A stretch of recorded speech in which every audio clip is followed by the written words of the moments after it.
seorang Farisi mengundang Yesus untuk datang makan di rumahnya. Yesus datang ke rumah orang Farisi itu lalu duduk makan. Perempuan? Gak enak. Gak enak berat. Ketinggian.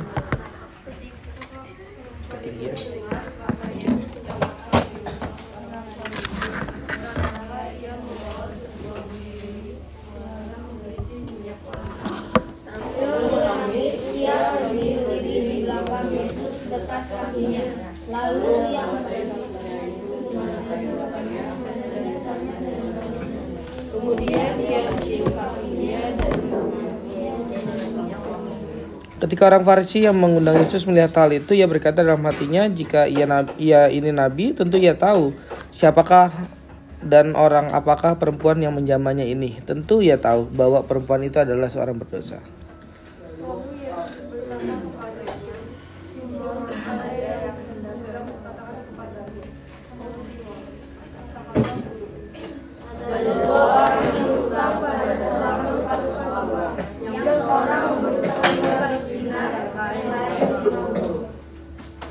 Karena mereka tidak sanggup membayar, maka ia menghapuskan hutang kedua orang itu. Siapakah di antara mereka yang akan terlebih mengasihi dia?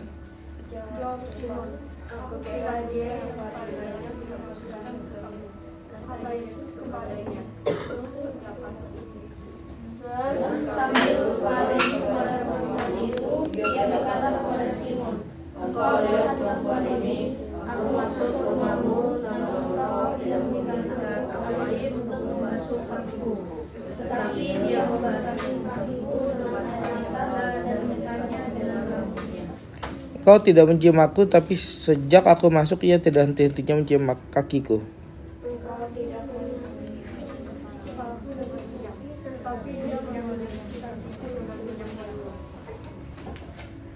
Sebab itu aku berkata kepadamu, dosanya yang banyak itu telah diampuni, sebab ia telah banyak berbuat kasih. Tetapi orang sedikit diampuni, sedikit juga yang berdosa. Lalu ia berkata kepada perempuan itu, dosamu telah diampuni.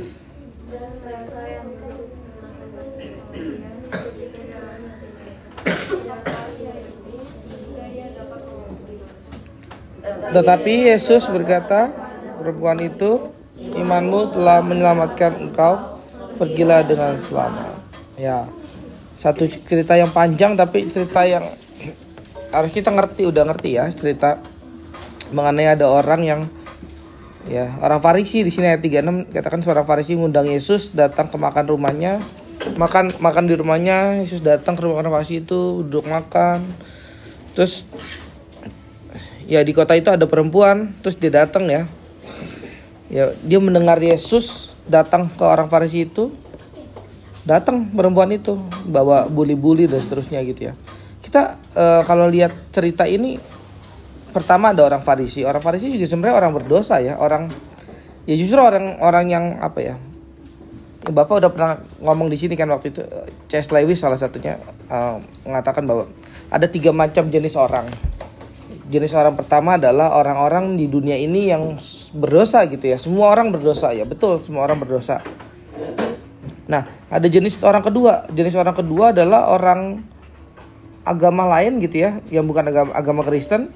Orang agama Buddha, Muslim, Hindu dan seterusnya ya, penyembah apapun lah itu ya, penyembah matahari dan seterusnya gitu ya. Nah itu orang berdosa juga dan mereka merasa mereka berdosa gitu ya. Nah tapi ada orang ketiga, orang jenis ketiga ini adalah orang yang paling paling tidak tahu diri lah ya. Yaitu adalah orang Kristen yang tapi merasa dirinya tidak berdosa. Nah ini orang paling tidak tahu diri sebenarnya. Di antara 3 orang ini, orang yang paling tidak tahu diri adalah orang Kristen ini yang pertama. Nah, di sini persis seperti orang Farisi ini ya, yang sebenarnya dirinya berdosa juga, tapi dia tidak menganggap dirinya berdosa gitu. Bahkan dia menganggap bahwa itu perempuan itu sangat berdosa. Di sini penulis kitab Lukas gitu ya. Di sini sangat, kamu baca misalnya nih di sini. Sambil di sini. Di kota itu ada seorang perempuan yang terkenal sebagai orang berdosa. Itu di situ itu tuh kalimat bukan ini paling terkenal nih, yang lain enggak gitu. Bukan, itu tuh kalimat ironi namanya. Di tengah orang-orang berdosa, masih ada cap orang terkenal berdosa. Itu kan aneh banget ya. Semua orang itu berdosa, tapi dia merasa ini yang paling berdosa, yang terkenal yang ini gitu. Semua orang sebenarnya berdosa, tapi kalau ini orang-orang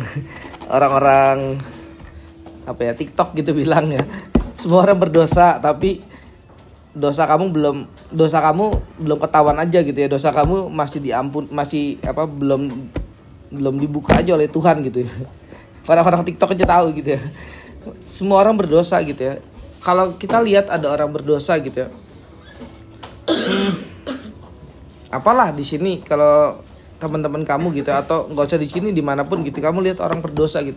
Orang berdosa itu ketika kamu lihat gitu ya, terus kamu anggap itu kacau ya, kok dia bisa nyuri ya kayak gitu, atau itu kok bisa ya dia gebukin temennya gitu sampai mati gitu. Kalau di ini sekarang banyak berita apa orang digebukin sampai mati. Kamu pernah baca berita nggak? Maksudnya orang diinjak udah jatuh ke bawah, diinjak palanya gitu-gitu, pernah nggak?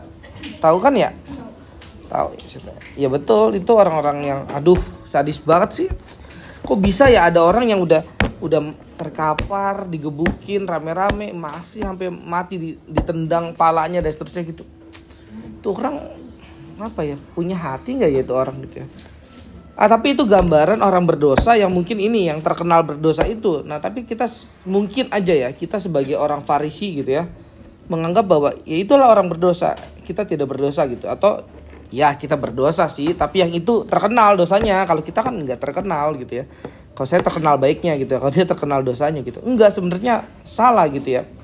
Di sini kalau kita baca cerita ini gitu ya, Yesus mau mengatakan bahwa ini loh, orang Farisi kamu juga berdosa, sangat berdosa sama seperti orang perempuan ini. Persoalannya adalah kamu tidak menyadari dosa kamu, atau kamu tidak membandingkan diri kamu terhadap Yesus gitu. Kalau ini kalian pernah baca buku John Calvin ya, dalam Institusi Pengajaran Agama Kristen gitu. Opening dia ya, pembukaan dia. Jadi manusia itu, kita kan adalah gambaran dan ciptaan Tuhan ya, yang sejati gitu ya. Dari mana kita bisa dapat gambaran dan ciptaan Tuhan yang sejati gitu ya? Atau manusia bisa jadi manusia itu karena apa gitu ya? Karena dia mengembangkan talentanya kah? Karena dia apa ya? Hidup bersama komunitas, sosial, mengasihi sesamanya kah? Atau apa? Manusia itu apa sih gitu? Kalau dalam filsafat ada pelajaran itu ya. Apakah manusia itu udah belajar ya belum? Apakah manusia misalnya adalah matanya? Jadi kalau suatu hari misalnya mata bapak kecelakaan, mata bapak buta, Pak Henry bukan Pak Henry lagi karena mata bapak adalah Pak Henry? Bukan ya, Pak Henry tetap Pak Henry. Atau apakah manusia itu adalah tangannya dan kakinya misalnya gitu? Ya, suatu hari Pak Henry kecelakaan, tangannya buntung, kakinya buntung, bukan Pak Henry lagi atau jadi setengah Pak Henry? Bukan ya. Pasti tetap Pak Henry ya. Atau manusia itu adalah misalnya ingatannya. Jadi suatu saat Pak Henry tua atau kalian juga akan tua, terus nenek kalian tua, terus kayak pikun-pikun gitu lah. Diomongin apa, besokan udah lupa lagi. Apakah dia jadi setengah manusia? Bukan manusia lagi karena dia nggak punya ingatan. Manusia itu apa? Kalau kata Calvin, manusia itu adalah ketika kamu diperhadapkan dengan Tuhan dan kamu menyadari keberdosaan kamu. Manusia itu apa? Manusia adalah manusia berdosa. Manusia itu apa? Manusia adalah keberdosaannya dan dia melihat Tuhan. Jadi kita itu sebenarnya untuk mengenal diri kita simple ya. Pak, saya belum kenal diri saya nih sampai sekarang. Saya itu bakatnya apa ya gitu. Mungkin kalau kalian nggak saya bakatnya apa ya? Kenali paling fundamental. Bakat kita adalah paling kita berbakat apa? Bakat manusia. Manusia punya bakat yang semua orang bisa lakukan. Apa? Nah itu bakat manusia. Bakat tercanggih manusia adalah berdosa. Ingat ya. Jadi jangan bilang gak punya bakat. Manusia itu punya bakat. Dan bakat paling tercanggih manusia adalah berdosa. Dan kita dikenali seperti itu. Kita itu adalah manusia berdosa. Dan dengan kecanggihan kita bisa berbuat dosa segala macam dah. Ntar ngibul ke guru, terus ngibul ke teman, terus ada apa sih, nyontek pakai handphone, terus nyontek pakai handphone kayak udah nggak tren, nyonteknya pakai apa lah maksudnya, pakai tangan, diselipin di Alkitab, apa? Udah nggak tren apa nih sekarang tren. Pokoknya bakat kita luar biasa itu, bakat berdosa gitu ya. Jadi jangan bilang nggak punya bakat. Kita tuh punya bakat yang paling luar biasa, itulah berdosa. Nah itu manusia bakatnya berdosa. Nah tapi persoalannya manusia yang punya bakat begitu canggih berdosa ini nggak sadar masalahnya. Dia lebih peka dan sadar lihat keberdosaan orang lain. Nah ini persis si Farisi ini. Dia lihat berdosa loh ya gitu sih. Dia lebih peka. Kita tuh lebih peka kalau kita gini. Ya, dalam satu seminar, coba ya Bapak tanya ke kalian ya. Siapa di sini yang kalian jujur nggak apa-apa ya. Siapa di sini yang kalian pernah disakiti? Coba angkat tangan. Pernah disakiti itu bukan hanya pacaran gitu-gitu, bukan ya. Maksudnya disakiti bukan diputusin, bukan disakiti. Maksudnya dijahatin.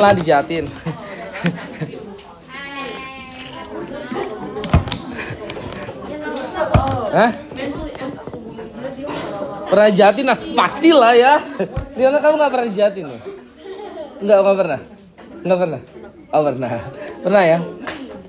Pernah disakiti, dijahati, diperlakukan tidak adil lah. Diperlakukan tidak adil. Siapa yang pernah diperlakukan? Sering. Oke, coba pertanyaannya sekarang gini.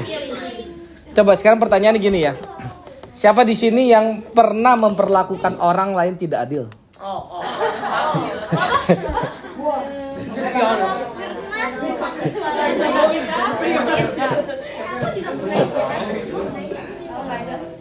Gak ingat.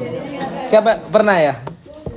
Ya bersyukur kalau kita apa ya, ketika ngangkat tangannya itu yang pertama tuh ya pernah lah gitu. Yang kedua gimana ya? Kayaknya pernah deh Pak gitu. Kayak kita tuh kadang-kadang lebih peka sama keberdosaan orang lain, sama perasaan hati kita, perasaan keluarga kita, perasaan adik cici kita. Pokoknya kalau kita disakiti, kita dijahatin, kita tuh peka banget. Tapi kalau kita jahatin orang, kapan ya terakhir gue jahatin orang? Coba ya, kalian yang tadi angkat tangan coba pikirin, kapan terakhir kalian jahatin orang? Oh, oke. Berarti kepekaannya masih bagus kalau masih ingat gitu. Oh iya gitu ya.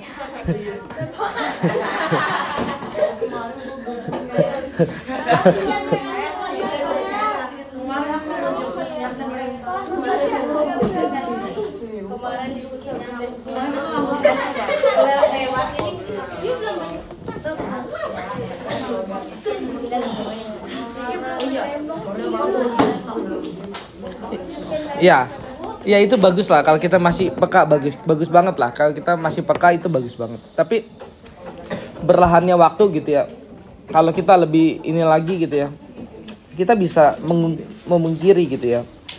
Ketika kita dijahati kita teriak kencang banget gitu ya, tapi ketika kita berbuat jahat, udahlah biasalah itu mah, santai aja gitu, orang cuma bercanda gitu ya. Ya kan, orang cuma bercanda, tapi kita dibercandain kita nggak mau gitu ya. Orang cuma bercanda gitu. Jadi di sini terus ayat 40 dikatakan, Yesus berkata, Simon, ada yang hendak kukatakan padamu. Nah ini Yesus kasih dua perumpamaan ya, perumpamaan maksudnya. Yang satu berutang, ya itu yang lebih besar. Yang satu berutang tidak, tanda kutip tidak lebih besar, maksudnya sebenarnya sama ya. Maka dihapuskan dua-duanya hutang ya. Siapa yang paling bersyukur? Kata jawab Simon, ya itu yang utangnya banyak gitu ya. Dan sambil berpaling kepada perempuan itu, ia berkata kepada Simon, engkau lihat perempuan ini, aku masuk ke rumahmu. Yesus, pokoknya intinya perempuan ini bukan hanya mau melayani Tuhan, tapi mengasihi Tuhan. Bukan hanya mau mengasihi Tuhan, tapi melayani Tuhan. Kalau beda, kalau si Simon ini, tanda kutip ya, hanya mau mengasihi Tuhan tanpa melayani Tuhan. Meskipun tidak mungkin manusia bisa mengasihi Tuhan tanpa melayani Tuhan.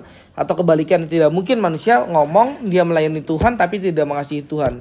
Yang ada adalah gini, mengasihi Tuhannya pura-pura, makanya tidak melayani. Atau melayaninya pura-pura, makanya memang tidak mengasihi gitu ya.